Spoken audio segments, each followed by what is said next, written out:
Hi, my name is Kim. Today we're going to be learning how to draw a watermelon slice.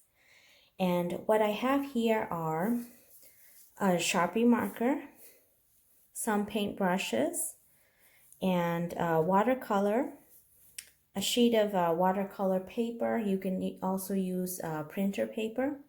And I have 2 cups of water, C for clean water, D for dirty water. And whenever I'm going to be cleaning my brushes, I would dip it into the dirty water. And whenever I'm ready to grab some new paint, I would dip it into the clean water. And I have a paper towel here. So let's get started. To draw a watermelon, I'm going to draw 3 dots. And it's going to be a triangle shape. So the first dot is all the way at the top in the middle of the paper. The second dot, it's almost close to the left bottom of the paper. And the third dot is on the opposite side, close to the right side. Now I'm going to connect these dots. And you can use a ruler to connect them, or you can actually hand draw. So I'm going to connect these 2 dots, and it's gonna be, try to be as straight line as possible. If it's not, that's okay. And I will do the same with the other side.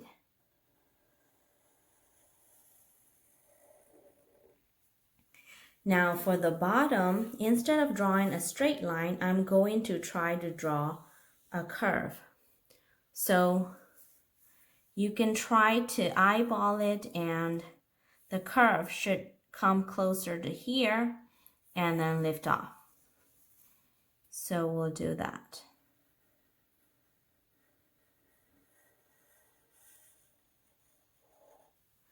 Now we have a triangle shape, but it is not exactly a straight line here. It's a little bit curvy at the bottom. Now you're going to draw another line parallel to this line, very curvy, just like this one. So let's go ahead and do that.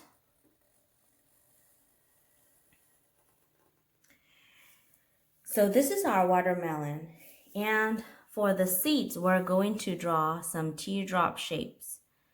Now, teardrops could be a little bit difficult if you're not used to it. So what you can do is draw a small triangle again, and then just add a little bit curve. So that's much easier. So again, small triangle and a little curve at the bottom.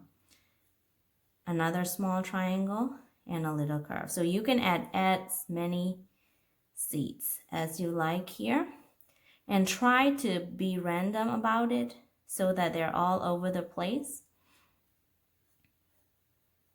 and that makes it look very real.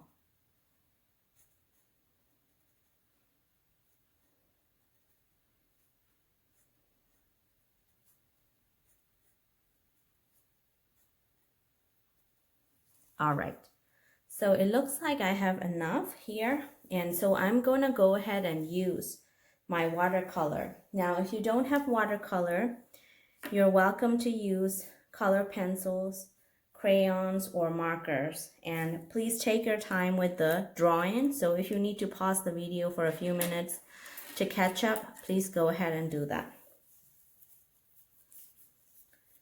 To paint over this, I'm gonna go ahead and pick a brush, and I'm gonna dip it in the clean water. And I'm gonna tap the excess water off the brush and go ahead and grab some red. And I'm going to start out with the edges, and I'm going to draw inward. That way it's going to stay inside the lines, and the watermelon will looks really good. And you want to start out from the edge and then draw inward. That will keep your drawing very neat. And you can also draw across like so. And if you need more paint, be sure to grab some more paint. Or if you're doing color pencils or marker, go ahead and go for it. Remember, if you have a printer paper, it's very thin, so do not add too much water. It's going to start to wrinkle.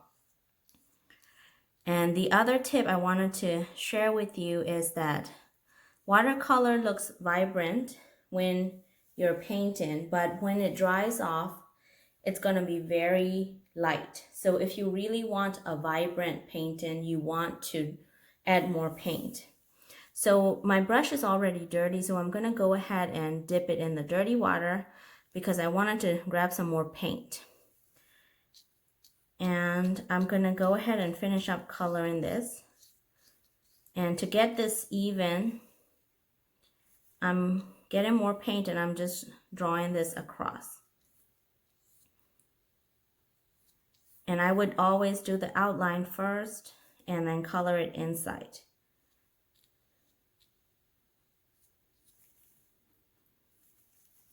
So again, take your time with the coloring. You can just sweep across and it will give you a nice edge. And fill in the spots here that are left.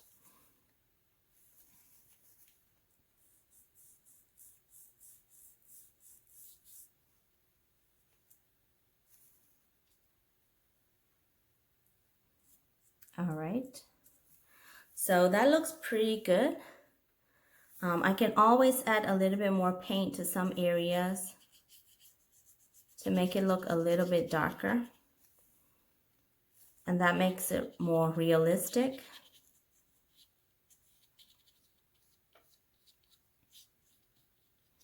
All right. And this is a watercolor paper, but even this is starting to get a little bit wrinkled.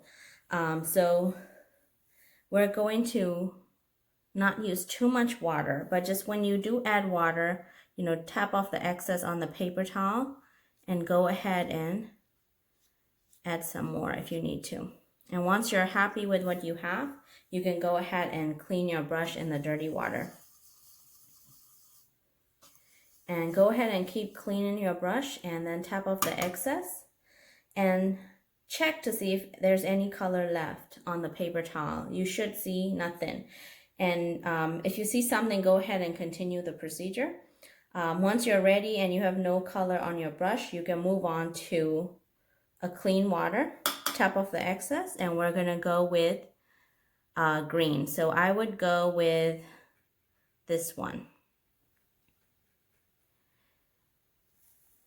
And I'm gonna go ahead and paint this area here.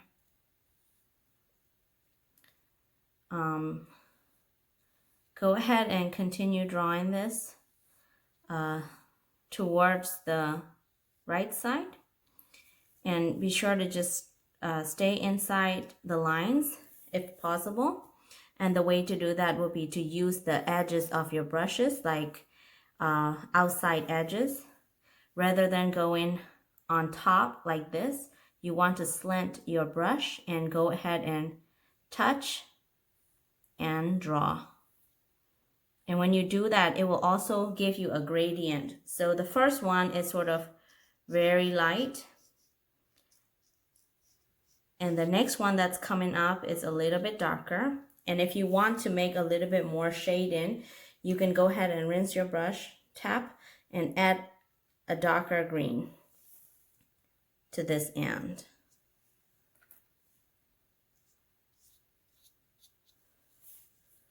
All right, rinse your brush in the dirty water. And I think that looks really good. So the last thing that we're going to be doing is we're going to sign our name. So go ahead and either put your first name, your initials, or a symbol that you like to be known for. This is your artwork and you want to love it the way it is. Just because it's, you know, you put a lot of effort into it, and this is something that you created and you are unique. So is your art, and you want to love it and adore it. So you can also give this as a a gift to someone you love. They would love to have something handmade from you. So I hope you enjoy this class, and I will see you in the next class. If you have any questions, please feel free to ask. And if you want to create a different color watermelon, you are welcome to do that. And please feel free to share your work with the classmates. And you can ask any questions that you have about this drawing. So thank you so much for watching, and I will see you in the next video.